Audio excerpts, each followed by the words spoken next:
Hello friends, good morning. જય માતાજી, જય યોગેશ્વર. કેમ છો બધા? મજામાં? તો સ્વાગત છે તમારું જ્યોત્સના કિચનમાં. અને આજે આપણે રેસીપીમાં બનાવીશું દાળ બાફલા. મારવાડી લોકો કહે છે દાળ બાટી, એવી જ રીતના આપણે બનાવશું દાળ બાફલા. તો ચાલો તેના માટે આપણે તૈયારી શરૂ કરી દઈએ. જો અહીંયા મેં ઘઉંનો કરકરો લોટ આવે છે તે એક વાટકો લીધો છે, મોટો વાટકી છે. એક વાટકી આ જુવારનો લોટ છે, અડધી વાટકી ચણાનો લોટ છે અને અડધી વાટકી સૂજી છે. અને ચાલો તો આપણે લોટ પહેલાં બાંધી લઈએ. અજમા મસળી નાખી દઈએ, ત્યારબાદ સફેદ તલ, હળદર, નમક સ્વાદ અનુસાર,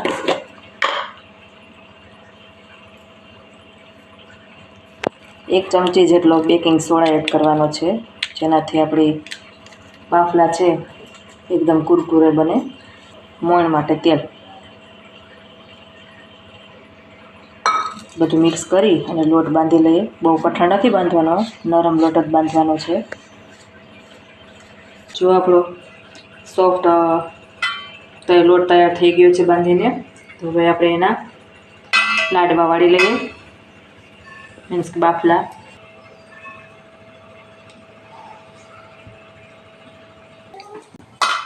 આપણે બાફલા બનાવી લીધા છે સરસ મજાના.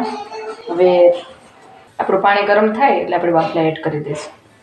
દાળ માટે મેં અહીંયા જો એક વાટકો મિક્સ દાળ લીધી છે, તેને ચાલો આપણે હવે ધોઈ સાફ કરી અને બાફી લઈએ. દાળમાં જો પાણી લઈ લીધું છે મેં. હવે તેમાં આપણે થોડી હળદર, નમક, એક ચમચી જેટલું તેલ એડ કરી તેને બાફી નાખશું.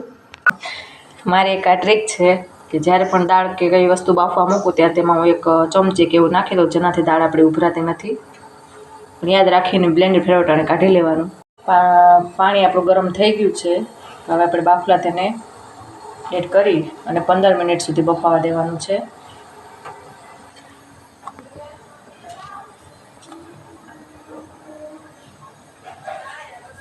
જો બાફલા સરસ બફાઈ ગયા છે. હવે આપણે એને એક કાઢી લઈએ.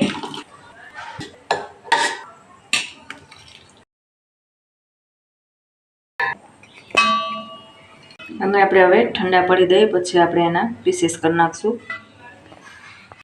જો દાળ સરસ બફાઈ ગઈ છે.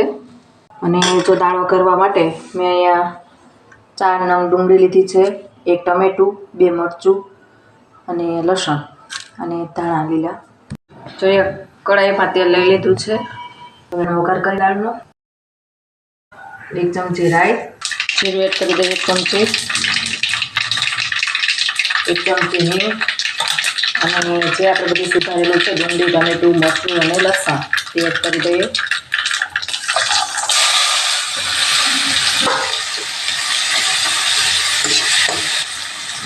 થોડીક સતળવા દઈએ, પછી આપણે એમાં બધા મસાલા એડ કરી દઈશું. બધું સરસ રીતે સંકળાઈ ગયું છે. હવે આપણે મસાલા એડ કરી દઈએ.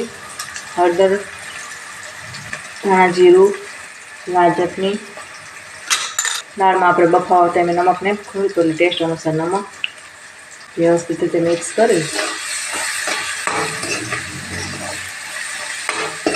હવે આપણી દાળ છે તે આમાં એડ કરી દઈએ.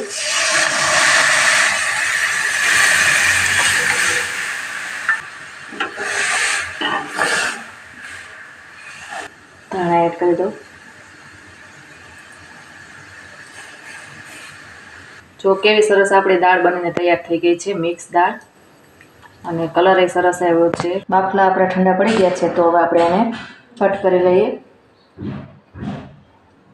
પેલા વચ્ચેથી આ રીતના 2 ભાગ કરીને પણ આપણે તળી શકીએ, અને આપણે 4 ભાગ કરી નાખશું.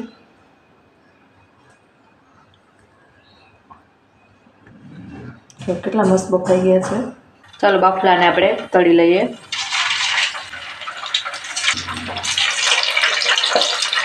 તમે બાફીને પણ આ દાળ સાથે ખાઈ શકો છો, તેનો પણ ટેસ્ટ મસ્ત જ આવે છે. પણ આ તળી લઈએ તો એકદમ ક્રિસ્પી બને છે.